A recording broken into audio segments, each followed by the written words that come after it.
cerebral palsy affects every child differently.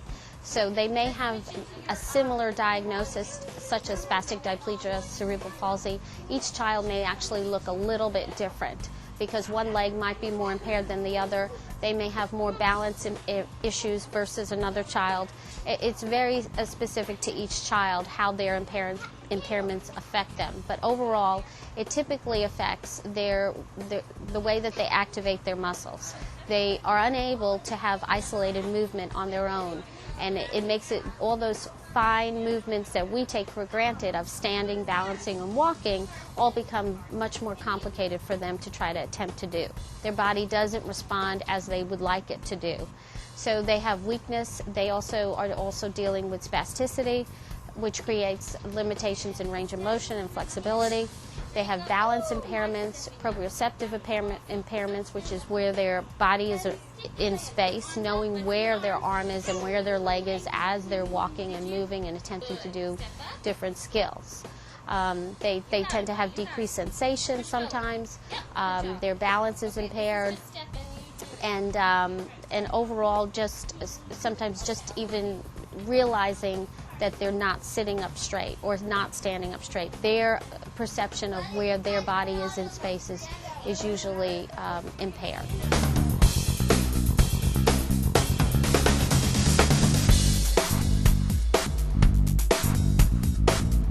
When we work with children with CP, our ultimate goal for them is to be as functional as that they can possibly be and as independent. In order to be able to do those skills and be independent, you have to have the building blocks to be able to do that. So, and what those building blocks are getting your range of motion through an acceptable amount, being flexible, being strong, having good balance, having good alignment, and then so that child then can be able to stand and walk and be independent on their own and as they grow older.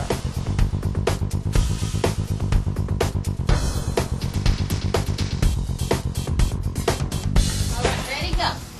Push. All right, Missy. Push. With children with cerebral palsy need ongoing therapy, typically until they're full grown, because they are always fighting the growth of their skeletal system and the growth of their muscular system that is competing. And their muscles are not staying as flexible and strong as their skeletal system is growing. So they typically have to continue therapy of some sort until they're full grown. We try to progress them into extracurricular activities to supplement some of the therapy as soon as possible. But they do typically need therapy ongoing. So an intensive therapy program is a great way that if a child's able to do it either once or twice a year, that's what we recommend. Usually during the summer, parents like to enroll their children in the intensive program to really give them a good burst of therapy in a short amount of time to help them get to that next skill prior to returning back to school.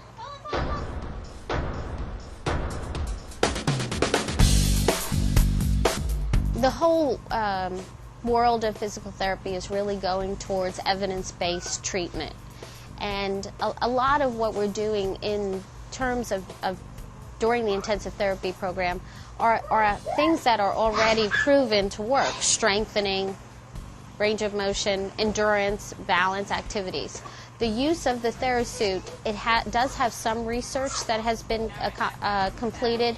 A lot of it is through the Pediatric Fitness Center that has originated the TheraSuit, and there are some smaller clinics that are trying to gather research and data in order to show evidence. But I think it is still in the early stages of proving how effective it is.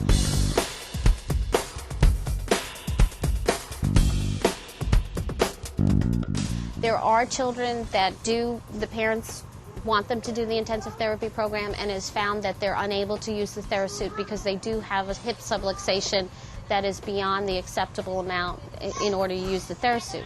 We do still encourage these children to do the intensive therapy program because they are still getting 3 hours of therapy every day for 10 and 15 days, which those children also make significant gains over that time.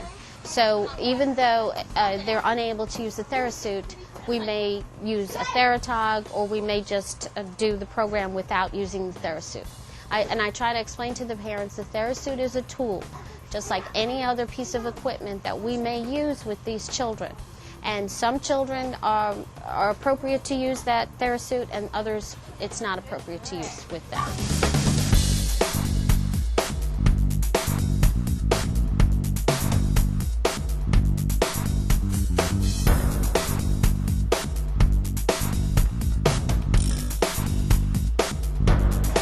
I'm very fortunate that I found something that I love to do and I enjoy doing. And when I see these kids being able to attain skills that have been so difficult and challenging for them, it's very rewarding. And when you see a parent and that their child walks to them for the first time and they're 10 years old, you know, it's very rewarding.